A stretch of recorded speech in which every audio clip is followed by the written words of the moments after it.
한국 식품이 더 수출할 수 있는 길이 열릴 거라고 생각을 하고 아 신기하다 이런 느낌? 타이페이는 진짜 정말 무슨 여기 뭐지 한국인가 싶을 정도로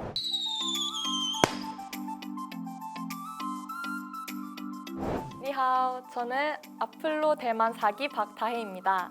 봉조르노, 저는 아플로 4기 이탈리아 김진영입니다. 진더브리, 저는 프로 농식품 청년 해외 개척단 6기 폴란드 한성택입니다. 농식품 전략 수출국에 파견이 되어서 한국의 농식품을 수출을 하는 데 도움을 주고 한국 농식품을 세계에 알리는 그런 역할을 수행하는 단체입니다.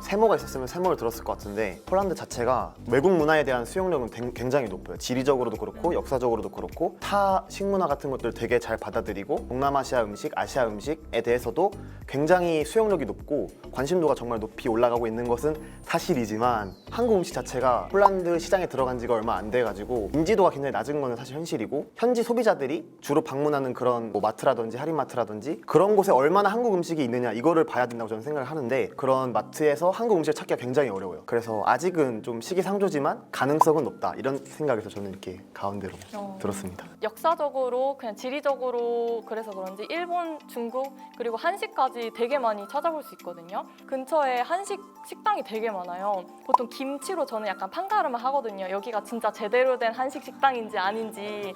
근데 김치가 맛이 정말 제대로더라고요. 진짜 우리나라 김치 맛이었어요. 대만 사람들이 우리가 먹는 그대로의 한식을 잘 받아들이는구나 싶었고 우리나라에서 파는 뭐 불닭볶음면 이런 거 되게 여러 가지 잘 볼 수 있어서 정말 개방적인 나라라고 생각했어요.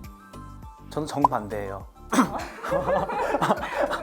그 이탈리아 같은 경우는 다른 나라 음식에 대해서 조금 폐쇄적인 것 같아요. 저는 김치를 먹으러 가면은 일단 김치를 먹을 수 있는 곳 거의 한식당밖에 없고요.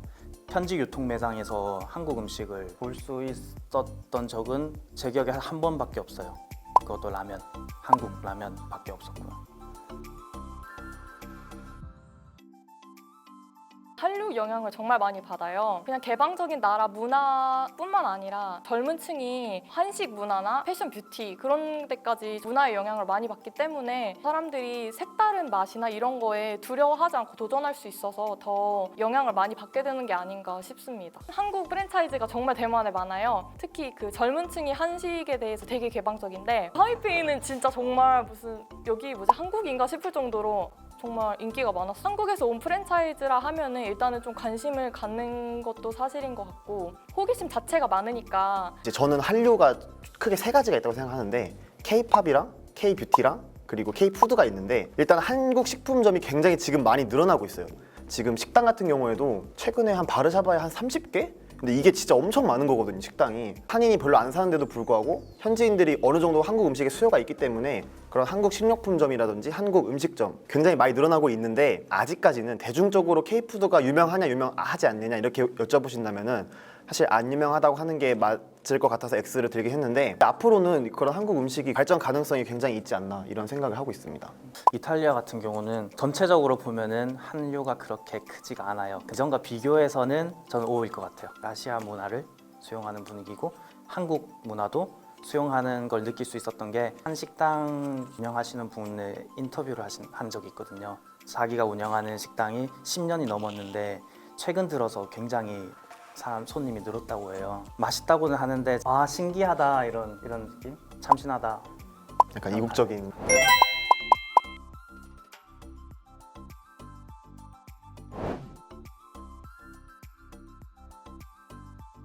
중국과 일본이 있는데 중국이 더 큰 것 같아요. 무역하시는 분들도 중국을 통해서 무역을 하시고요. 중국 유통 매장이 여러 개 있는데 그 유통 매장에 한국 기업이 진출하기도 꽤 어렵다고 들었어요. 왜냐하면 중국 사람들은 중국 제품을 팔고 싶어하고 한국 제품은 그러면 가격을 낮춰라 이렇게 하는 경우가 많기 때문에 진출하기가 상당히 힘들다고 들었거든요.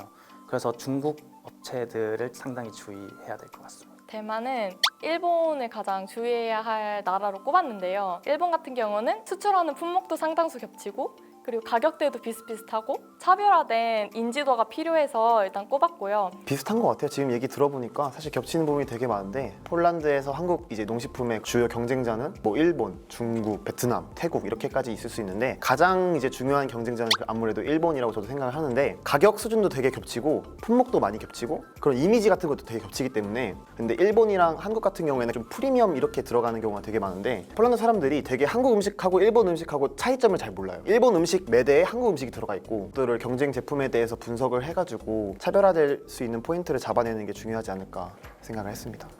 그렇게 생각했던 게 진짜 한두 가지가 아닌데 일단은 대표적으로 하나를 말씀을 해보자면은 일단은 수요가 먼저 따라줘야 된다고 생각하거든요. 바이어들하고 만날 때 항상 얘기를 들었던 거는 폴란드 소비자들이 좋아할지 안 좋아할지 모르겠으니까 구매하기가 주저된다는 말을 정말 많이 했어요. 그런 B2B보다 B2C가 너무 부족하고 그런 한국 음식에 대한 홍보가 굉장히 부족해가지고 일단은 한국 음식에 대한 인지도가 어느 정도 올라가야지 한국 식품이 더 수출할 수 있는 길이 열릴 거라고 생각을 하고 홍보라든지 그런 것들을 좀 중점적으로 반영을 했으면 좋겠다는 생각을 가장 많이 했던 것 같아요. 한번 시식 행사를 해본 적이 있나요? 네, 시식 행사 한 적 있죠. 반응이 어땠어요? 반응은 되게 좋죠. 반응은 다 너무 맛있다 이렇게 하는데 그 나라 사람들은 되게 고정적으로 이미 굳혀져 온 식습관이 있잖아요. 그럼에도 불구하고 한국 식품을 구매하려면 어느 정도의 동기부여가 돼야 되는데 한국에 관심이 있고 기존의 그런 약간 매니악층에서만 구매를 하고 있는 게 아닌가 그런 좀 아쉬움이 있는 것인 것 같아요. 저도 느낀 게 약간 시식 행사 같은 거를 하면은 막상 드셨을 때는 생각보다 맛이 있네, 괜찮네. 하지만 그게 구매로 이어지진 않는 그게 그냥 맛만 가지고는 잘 수출이 될지 그게 의문점이 되게 크더라고요. 인식을 높여야 된다는 생각을 정말 많이 했는데 우리나라의 브랜드 이미지 좀 신뢰도도 높이고 그런 작업이 필요한 것 같아요. 이런 부분에 있어서는 사실 접근해볼 만한 요소가 많은 정말 폭발적으로 인기가 많아서 정말 이슈가 많이 됐었거든요. 이런 얘기를 해주면 폴란드 사람들이 되게 흥미로워해요. 카티에 정말 좋은 정보들이 많더라고요. 너무 카티의 강조를 그러니까 카티에